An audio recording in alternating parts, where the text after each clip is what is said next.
Welcome back to essentials of Ayurveda. आज हम लोग शंखवटी या औषधि कल्प डिस्कस करेंगे।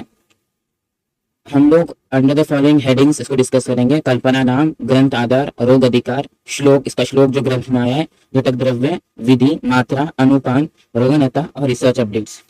सबसे पहले कल्पना नाम शंखवटी। शंखवटी वही कल्पना नाम। ग्रंथ आधार, इसका ग्रंथ भेषज रत्नावली में इसको वर्णित किया गया है। रोग अधिकार, अग्निमांद्य रोग अधिकार, मतलब जो अग्निमांद्य व्याधि में कल्प का शंखवटी का वर्णन है। तो पहले 3 पॉइंट आपको एग्जाम में ऐसे ही लिखना है। सबसे पहले कल्पना नाम शंखवटी, ग्रंथ आधार भेषज रत्नावली, रोग अधिकार, अग्निमांद्य रोग अधिकार।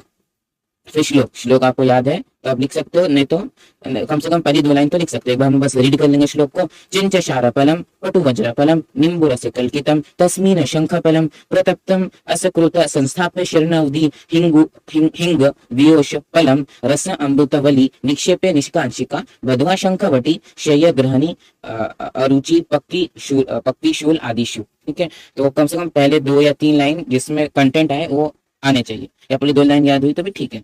देखते हैं इसमें, देखो इसमें घटक द्रव्य है, बनाने की विधि है और इसका रोग आता है। तो तीनों पॉइंट अपने नेक्स्ट पॉइंट्स रहेंगे। ठीक है, तो पहले 4 चीजें देखो यहाँ पर कि ये शंखवटी भेषज रत्नावली इसका ग्रंथ और इसका रोग अधिकार, अग्निमांद्य रोग अधिकार, और अभी इसका श्लोक देख लिया। अभी हम लोग देखेंगे इसके घटक द्रव्य।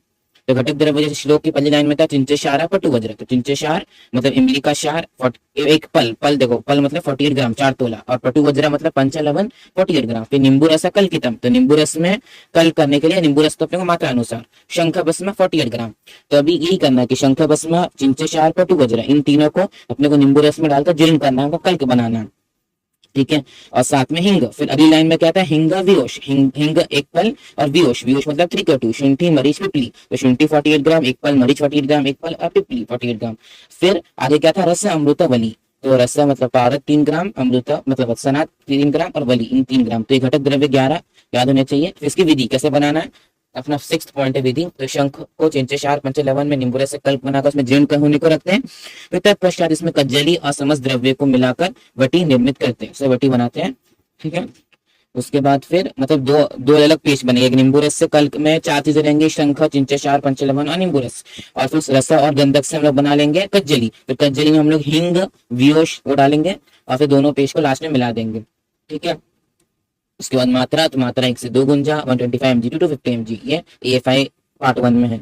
उसके बाद इसका अनुपान मधु, गरम जल और तक्र। गरम जल तो उष्ण जल तो सब जगह ही दे सकते हैं, मधु कॉमन है, तक्र अग्निमांद्य में स्पेसिफिक है।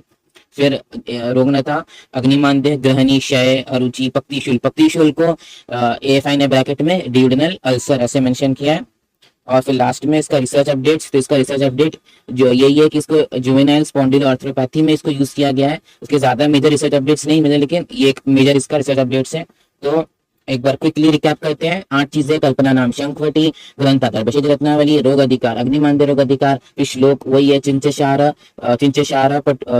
पलम पटु वज्र फलम नींबू रस कल्कितम, वो आपको याद होना चाहिए। फिर अगला उसकी लाइन हिंग वियोश। ठीक है, उसके बाद फिर घटक द्रव्य 11 है, चिंचेशारा पटु वज्र नींबू रस 3 चीजें हो गई। फिर शंख भस्म 4, हिंग 5, वियोश मतलब वियोश में 3 चीजें आ जाएंगी, शुंठी मरीच पिपली 8, फिर रस गंधक वली ऐसे 11। फिर विधि सिंपल है, उसको खल करना है, एक नींबू रस में, एक कज्जली में, और फिर उसकी मात्रा 1 से 2 गुंजा, अनुपान मधु तकर जल। तो हमारा ऐसा हो जाता है। Thank you.